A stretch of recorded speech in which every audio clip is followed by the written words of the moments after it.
Hello students, welcome to NGC Learning.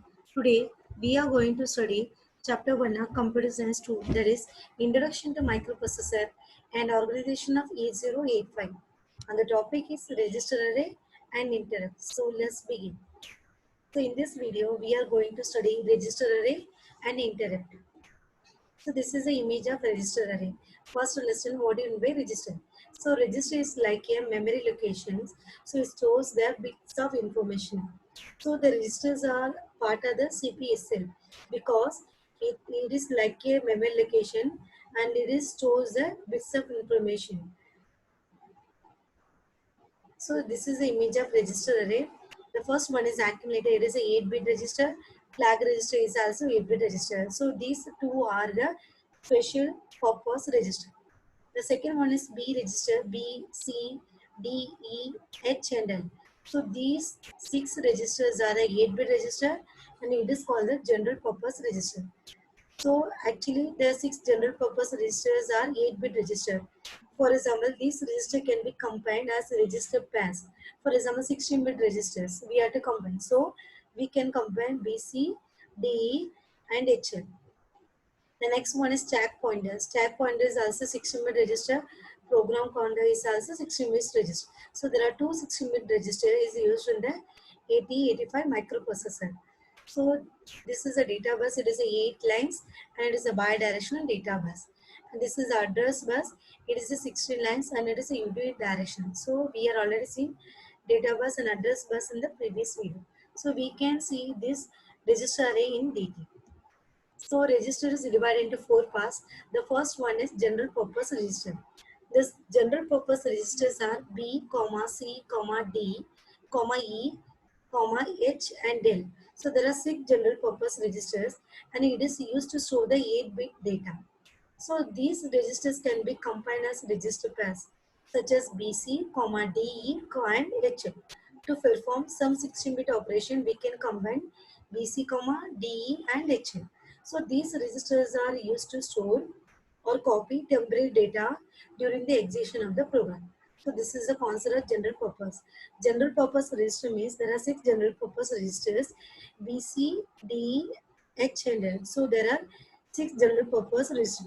So these register can be combined. We can use for the 16-bit register that is called the BC, DE and H. The second one is temporary register. So temporary register, it means the alias two inputs. One input is supplied by the accumulator and the other from the temporary register. We are already seeing this concept in the block diagram of ALE in the previous video. So temporary register, in this temporary register, the programmer cannot access this temporary register because it is used by the internally by the microprocessor. So there are two temporary registers. The first one is W and the second one is Z. So there are two temporary registers W and Z. So it is used to hold 8-bit data during the execution of some instructions. So hence these temporary registers are not available for the programmer. So it is used for the microprocessor internally. So temporary register means this register cannot be used by the programmer. Actually, it is used by the microprocessor internally. So there are two temporary register W and Z. The third one is special purpose register. In the special purpose register, there are 3 registers. The first one is accumulator, and the second one is flag register. So we are already seeing the accumulator and the flag register in the previous video briefly. So now we will see third register in the special register, that is instruction register. Instruction register, it means it is a 8-bit register. It means the first byte of instruction is stored in this register, that is called the instruction register. So it is used in the typical process operation. It means the processor first fetches the opcode of instruction. Opcode means it is also called the machine code. Example, move A comma B. So move A comma B, it means move is the opcode. A comma B is a 2 registers. So move A comma B means the content of B is moved to the content of register E. So move is the opcode. So the processor first fetches this opcode of instruction from the memory. Afterward, the CPU stores this opcode in a register. That register is called the instruction register.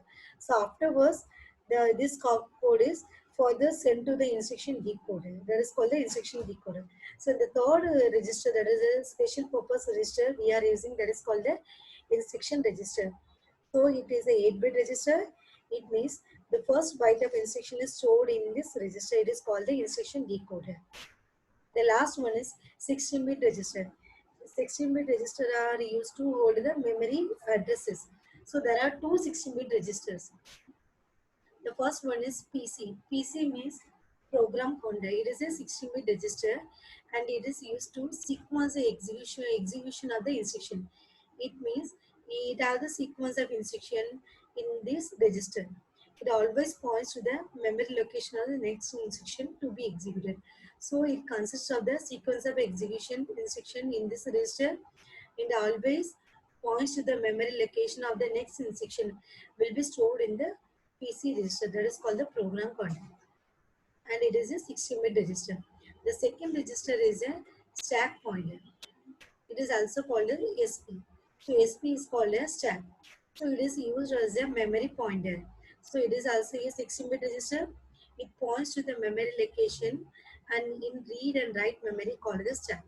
So there are two 16-bit registers we are using. The first one is PC. PC means program counter. The second register is SP. SP means stack pointer. So the register is divided into four parts. The first one is general purpose register. Second one is temporary register. Third one special purpose register. And the last one is 16-bit register. The next concept is interrupt.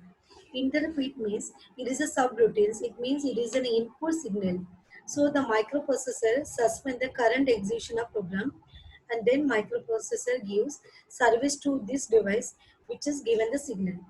So after completing this task, the microprocessor again returns to the main program that is called the interrupt. So in this diagram, I will explain you what you mean by interrupt and what you mean by ISR. So this is the main program. In the main program, there are two statements, statement 1 and a statement 2. Afterward, there is an interrupt is coming. So when interrupt is given, so this is called the ISR. ISR means interrupt service routine. So it means when interrupt is given, the then afterwards the control will be transferred to the specific routine. Is called the interrupt service routine. This is the arrow is showing the control is transferred to the service routine. So this service routine is called the internal service routine. Afterwards completing interrupt, it will transfer control back to the main program. That is called the interrupt. So interrupt is divided into two parts, hardware interrupt and software interrupt. So hardware interrupt is initiated by the external device. It is called the hardware interrupt, and software interrupt means it is initiated by the microprocessor itself. So there are two types of interrupt, hardware interrupt and software interrupt.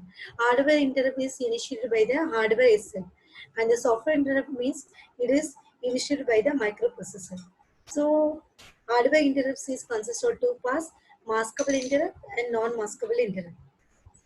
So in this software interrupt, all the interrupt are non-maskable. First understand what you mean by maskable and non-maskable.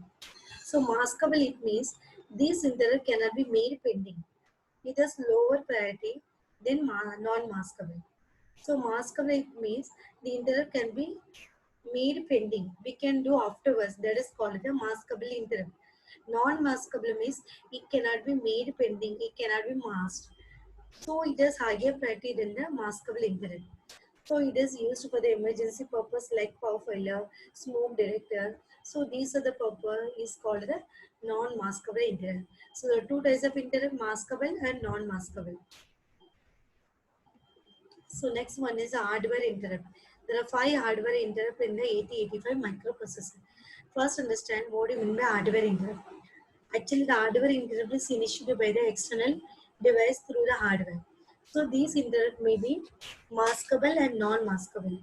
So it has lower priority than the software interrupt. Therefore, for example, software interrupt and hardware interrupt is there. So we have to give first preference to software interrupt. Afterwards, hardware interrupt will be done. So there are 5 hardware interrupt. The first one is trap. Trap is the first priority, higher priority we have to give. This is a vector address. Vector address it means, so these interrupt, 1 to 4 interrupt as a vector address. Yeah, vector interrupt. Because it means when these interrupt are given, It is directed to transfer the control to specific memory location. So trap is highest priority, that is number one. When this interrupt is given, so the control is transferred to the memory location, that is called a 24H. In the same way, when RST 7.5, RST means restart interrupt. So there are three restart interrupt: RST 7.5, RST 6.5, and RST 5.5. So RST 7.5 has a second priority as compared to the remaining one. So when RST 7.5 are given, so the control is transferred to the specific memory location, that is called the 3CH. In the same way RST 6.5 are given, it is a third priority. So the control is transferred to the specific memory location called the 34H. The last one is RST 5.5. So it is a fourth priority. So the control is transferred to the specific memory location called the 2CH. So these are the vector address. So the highest priority interrupt is trap interrupt. So this will cause program execution control to transfer to the specific memory location is called the 24H. So this interrupt cannot be disabled. So it means it cannot be made pending. When this interrupt are given, we cannot made pending. So this interrupt is called the non-maskable interrupt. In the 5 hardware interrupt, the trap is the non-maskable interrupt and remaining are maskable interrupt. So in this 1 to 4 interrupt as a vector interrupt, it means it has a memory location. It has a vector address. The last one is INTR. So there's a lower priority and it does not have the vector address. So it will be depends on instruction. So so in this 5 interrupt, the first trap is non-maskable and the remaining are maskable interrupt. And we interrupt in the 1 to 4 as a vector interrupt and the last one is a non-vector interrupt. So this is the 5 interrupt. So in this video we see register array and interrupt. Thank you.